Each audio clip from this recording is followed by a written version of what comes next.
हम स्टूडेंट्स को भी एग्जाम्स के बाद वेकेशन से जाने का बहुत मन करता है, तो आप इंडिया में कोई ऐसी 5 जगह बता सकते हैं जहां हम भी जा सकें?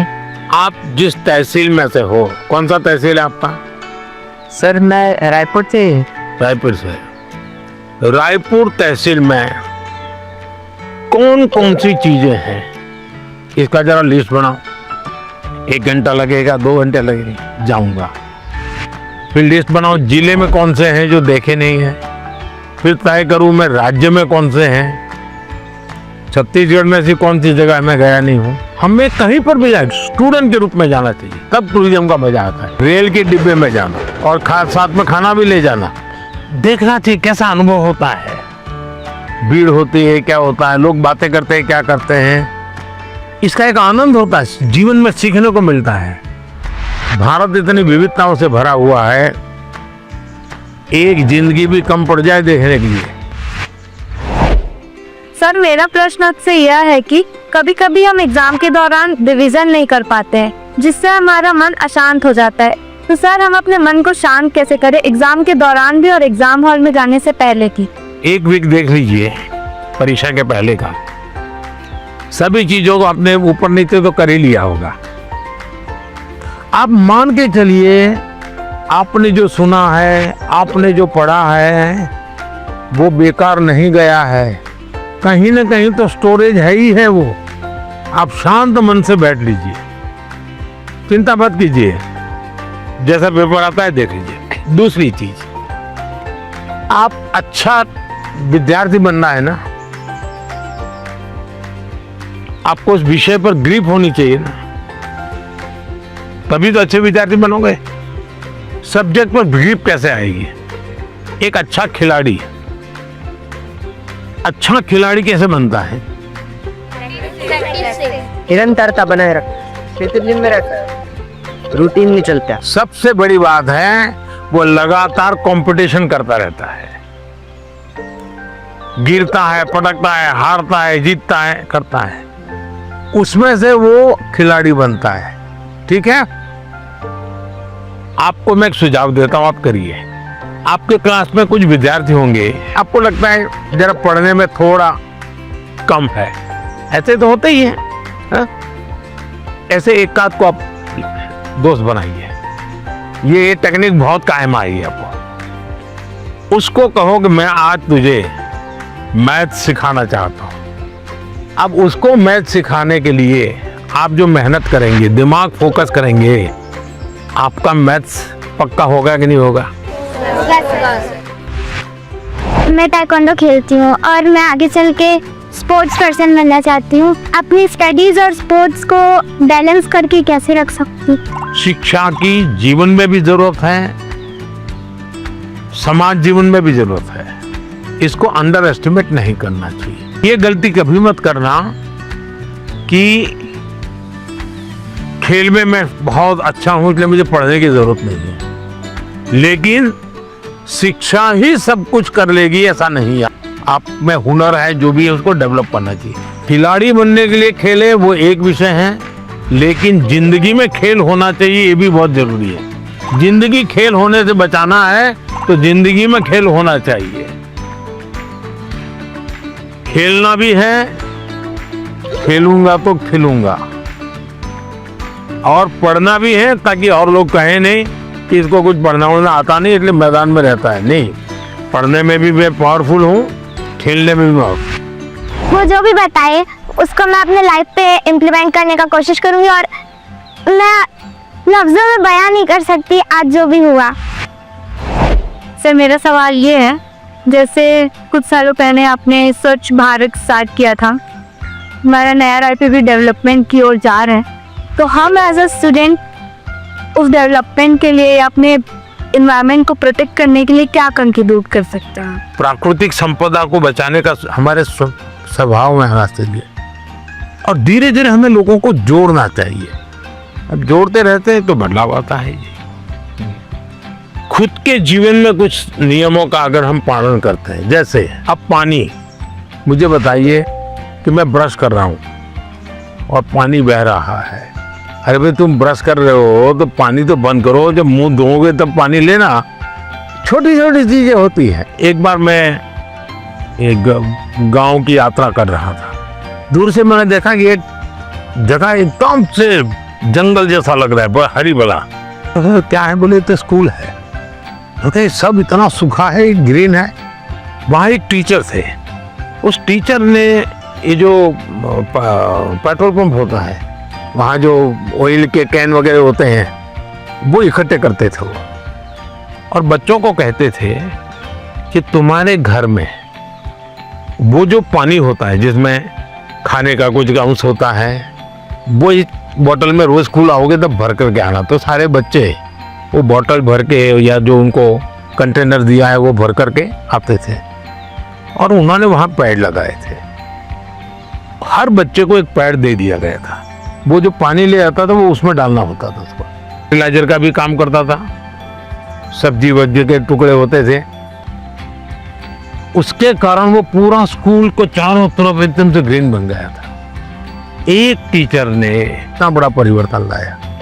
मानवीय रूप से व्यवहार करे तो बदलाव शुरू हो जाता है। छोटी चीजें हैं, हम आराम से कर सकते हैं। समाज का वातावरण हमारे स्वभाव में आना चाहिए। आप इतने साल से देश को संभाल रहे हो, देश के लीडर हो, तो आप फ्यूचर जनरेशन से, हम बच्चों से ऐसी कौन सी क्वालिटी एक्सपेक्ट करते हो कि हमारे अंदर आनी चाहिए एक लीडर के रूप में? ऐसा लीडर बनना है कि लीडर बनना है? दोनों बनना है। देखिए, पहले लीडर बनिए। जो काम है मन में तय करिए, कोई करे या ना करे मैं करूंगा।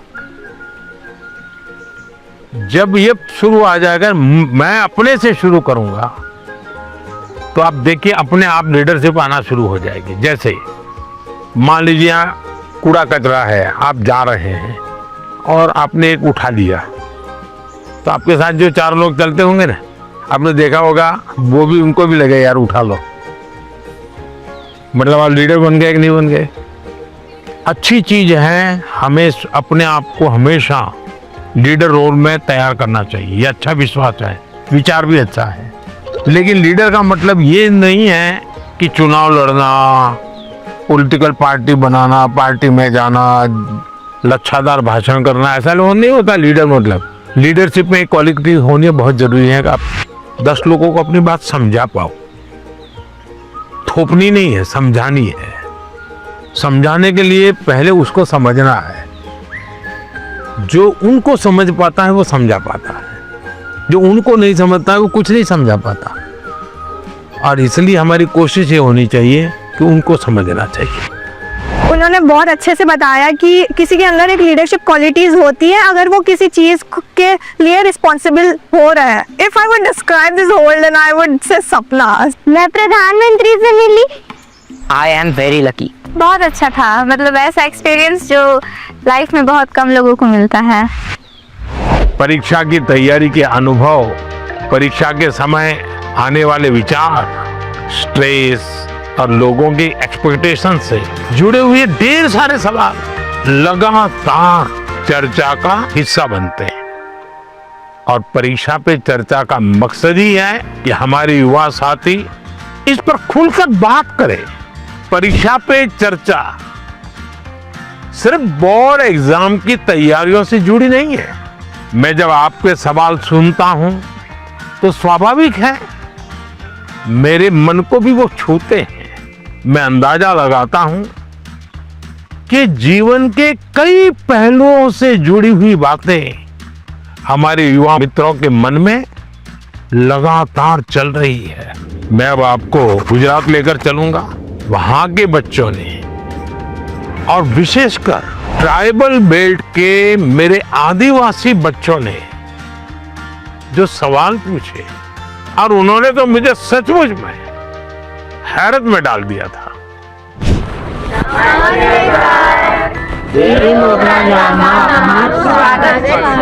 वाह, तो मैंने तो કહ્યું આજે બધાને હિન્દીમાં બોલવાનું છે। ફાવશે ને? चलिए। सर जब आए तो हमने देखा कि उन्होंने एक कोटी पहन रखी है जिस पे वर्ली आर्ट है। तो हमारे आदिवासी समाज में वर्ली आर्ट का बहुत महत्व है, तो हमें ये देख के बहुत अच्छा लगा। हम बहुत एक्साइटेड थे आपको मिलने के लिए। किसी और बच्चे को आपसे मिलने और आपसे बातें करने के लिए कितने सवाल होते हैं, लेकिन हम उतने नसीब वाले हैं कि जो आपके साथ बातें करें। आप कितने दूर से आए? हम यहाँ डेडियापाड़ा से। डेडियापाड़ा से ही आए। अच्छा, मांडवी से। मानवी। अच्छा, क्या नाम? जय। जय और रवि है। इतने बड़े हो गए आप लोग। पहचानते? इनको बताया कैसा मेरा परिचय आपसे? इनकी हिम्मत आई कि नहीं आई सबका? हाँ, ये मुझे पहले भी एक बार मिलने आए थे दोनों। चलिए बताइए, आप लोग कुछ पूछना चाहते हो, कुछ जानना चाहते हो, बताइए। सर हमारे माता पिता ने यह बताया कि पहले कुछ आदिवासी इलाके थे जो बहुत ही पिछड़े हुए थे, तो उन्होंने यह भी बताया कि आपका गुजरात के आदिवासी इलाकों से बहुत लगाव है और आपने वहाँ बदलाव भी किया। तो मैं जानना चाहूँगा कि आपको इस चीज़ की प्रेरणा कहाँ से है? आपको पाल चित्रिया की घटना मालूम है? हाँ। है? वहाँ आदिवासी समाज के बहुत बड़ा आज़ादी का संघर्ष लड़ा था। एक बार बहुत भयंकर अकाल हुआ था, तो उस समय मैं उस क्षेत्र में काफ़ी दिनों तक रह करके काम करता था। तो उस समय लगता था कि यहाँ एजुकेशन पे ध्यान देना चाहिए। उसके बाद जब मुझे मौका मिला, मुख्यमंत्री बना, तो मैं ध्यान देने लगा। आपको हैरानी होगी, एक समय ऐसा था कि उमरगांव से अंबाजी तक एक भी साइंस स्कूल नहीं था। तो बाद में आपने तो देखा, अब तो 2 यूनिवर्सिटी है, साइंस स्कूल है, इंजीनियर ITI है, बहुत सारा बदलाव आया है। तो उसका बहुत बड़ा लाभ हो रहा है। हाँ सर। आज भी आपको मालूम होगा, एक मैंने PM जनमन योजना बनाई है। आदिवासियों में भी कुछ इलाके और कुछ लोग हैं, समाज वो और पीछे रह गए। तो मुझे फिर उनके लिए अलग से स्कीम बनानी पड़ी, अलग से बजट बनाना पड़ा। तो मुझे तब से लगता था कि हम शिक्षा पर जितना ज्यादा बल देंगे उतना बहुत तेजी से विकास होगा। दूसरा मेरे मन में था, पूरे आदिवासी बेल्ट उमरगाम से अंबाजी पूरा हाईवे बनाया है, तो विकास के लिए इंफ्रास्ट्रक्चर की बहुत जरूरत होती है। लोग भी आना जाना शुरू करते हैं, तो उस दिशा में ध्यान दिया। तो मेरा आपसे यह प्रश्न है कि पहलगाम हमले के बाद हमारे घर में सब चर्चा कर रहे थे कि अब आगे क्या होगा।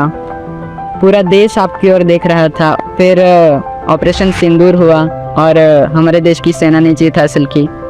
तो ऐसे संजोग में आपने अपने तनाव को कैसे हैंडल किया? हम तो सिर्फ परीक्षा के तनाव से। आप लोगों को परीक्षा का तनाव आ जाता है। जब आप पुरानी परीक्षा के दिनों को याद कीजिए, अगर पुरानी परीक्षाओं को याद करेंगे तो आपको लगेगा हाँ यार, जब गया तब तो टेंशन था, लेकिन जब करके आ गए तो कुछ नहीं था। ऐसा होता है कि नहीं? परीक्षा के लिए सबसे अच्छी चीज होती है कि आप पेपर सॉल्व करने की आदत डालें, लिखने की। ज्यादातर लोग क्या करते, पढ़ते हैं। यस, अगर खुद इस प्रकार से आप प्रैक्टिस करते रहते हैं तो मुझे पक्का विश्वास है कि आपको कभी भी तनाव नहीं आएगा। हम क्या करते हैं, पूरे दिन किताब, अरे कभी हंसो है। दूसरा सबसे बड़ी चीज है जो आज लोगों को ध्यान में नहीं है, वो है नींद। अच्छी नींद लेनी ही चाहिए।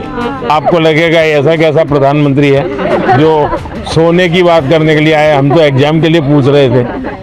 लेकिन वो नींद इतनी पूरी लेते हैं तो बाकी समय आपका बहुत ही फ्रेश, नए विचार, नए आइडियाज, मन बहुत प्रफुल्लित रहता। हाँ सर। हम डॉक्टर या कभी इंजीनियर या कभी अफसर बनना चाहते हैं, तो हमें आगे बढ़ के अपना करियर कैसे चूज करना चाहिए सर? अगर आपने एक महीने में 10 चीज अलग अलग बता दी तो घर वाले क्या कहें, इसका तो कोई ठिकाना नहीं। ये तो अच्छी चीज है कि आपको कुछ किसी को देख के लगा मैं भी ऐसा बनता तो क्या होता। अगर ये हमको करना है, जो व्यक्ति बहुत बड़ा बन गया है वो बड़ा बनने की इच्छा होना बुरा नहीं है, लेकिन वो बड़ा बना है तहीं से अपने को जोड़ो मत। कहाँ से शुरू किया था, अगर आपका ध्यान उस पर होगा तो फिर अगर हाँ यार यहाँ से चलो मैं शुरू करता हूँ। कोई कहेगा कि मैं क्रिकेटर बना, लेकिन जब मैं 8वीं कक्षा में था तो सुबह 4 बजे उठ करके साइकिल चला करके स्टेडियम तक जाता था और फिर मैं 2 घंटे प्रैक्टिस करता था। तो फिर तो मैंने कहा अच्छा इतना मेहनत करना पड़ता है, चलो मैं शुरू करता हूँ। अभी तो क्या लगता है देखिए यार सेंचुरी लगा दी, फोटो छप गई। तो सपनों के लिए जीना सीखे, सपनों के अनुकूल जिंदगी बना, लेकिन शोर अगर मचाए तो सफलता शोर मचाए। हाँ जैसे ही आप नंबर 1 आ जाएंगे तो सफलता शोर मचाएगी नहीं मचाएगी? पूरे स्कूल को पता चलेगा नहीं चलेगा? पूरे गांव को पता चलेगा नहीं चलेगा? तो हमारी कोशिश ये होनी चाहिए। सर ने जो बातें कही, जो मैंने सुनी, सब मैंने अपने जीवन में आगे बढ़ने के लिए और आगे बढ़ के कुछ बनने के लिए सब अपने लिए सोचा। आइए सर अब हम ले चलते हैं हमारे कल्चर से रिलेटेड कुछ चीज़ें दिखाने। सर ये है वारली पेंटिंग्स है, जो एक कार्डबोर्ड बनाते हैं उससे ऐसे पेंटिंग करते हैं। ये सभी वो चीज़ें हैं जो हमारे कल्चर से रिलेटेड है। सर हमने आदिवासी काफ़ी जो आदिवासी है उनके कलाकृतियों को रिप्रेजेंट किया है, जैसे कि चित्रकला है, ये लिपन आर्ट, ये जो मैंने बनाया ये है पिथुरा आर्ट। खुद बनाए हो? यस सर, आपके लिए ये बनाया है। क्या नाम आपका? किशन है सर। ये आपकी हैंड राइटिंग है? Yes sir. अरे वाह, थैंक यू सर। कितने बढ़िया है भाई। घर की दीवारों पे ये बनाते हैं और उनकी पूजा भी करते हैं। वाह, तो आप तो बड़े आर्टिस्ट हो गए भाई। हाँ सर, हैं? मुझे बहुत अच्छा लग रहा है कि हमारे भारत देश के वड़ा प्रधान ने मेरी पेंटिंग्स ली है और सर ने भी बहुत अच्छी तरह के हमारे साथ, जैसे हम खुद फ्रेंड्स के साथ बात कर रहे हैं, ऐसा फील हो रहा था। प्लीज आपसे ये समझना कि आपकी लाइफ में आपके टीचर्स का क्या रोल? बहुत रोल था, बहुत रोल था। जैसे मैंने बताया मेरे टीचर हमें डेली कहते थे कि आप लाइब्रेरी जाइए, टाइम्स ऑफ इंडिया में ये एडिटोरियल के ऊपर एक वाक्य रहता है, वो अपने उसमें लिख करके आइए, और दूसरे दिन वो उसकी चर्चा करते थे। तो ऐसी बहुत सी चीज़ें थी, जैसे ये जो फिटनेस वाला मामला है, तो मेरे यहाँ एक परमार साहब करके से, जब मैं प्राइमरी में था, वो बहुत आग्रही रहते थे फिजिकल फिटनेस के लिए, सिखाते थे भी थे, और योगा सिखाते थे, मलखम सिखाते थे। हम प्लेयर नहीं बने, लेकिन हमें ये तो समझ आया कि ये शरीर के लिए ज़रूरी है। तो हर टीचर का हर एक के जीवन में, अब दुनिया के जितने भी बड़े महान पुरुष को मिलिए, उसके जीवन में से 2 बातें जरूर मिलेगी। वो एक वो कहेगा कि मेरे जीवन में मेरी माँ का बहुत बड़ा रोल है। हाँ तो दूसरा कहेगा मेरे जीवन में मेरे टीचर का बहुत बड़ा रोल। हर एक क्षेत्र में हमारा देश आगे बढ़ रहा है, तो आप बताएंगे कि हमारे देश से आदिवासी समुदाय के लोग हमारे देश को आगे बढ़ाने में क्या कर सकते हैं? वह देखिए, देश जो आज आगे बढ़ा है ना, वो आदिवासी समाज के कारण ही बढ़ा है। आज देश का पर्यावरण बचा है तो आदिवासी समाज के कारण बचा है। वे प्रकृति की पूजा करते हैं, प्रकृति की रक्षा करते हैं। आज भी हमारे देश की सेना सर्वाधिक देश भर के आदिवासी समाज के बेटे बेटियां सेना में है। आज देश के हर क्षेत्र में अब कोई फर्क नहीं रहना चाहिए, हमारे लिए कोई फर्क नहीं है। हमारे पास तो अब जैसे स्पोर्ट्स में हमारे आदिवासी बच्चे बहुत कर सकते हैं।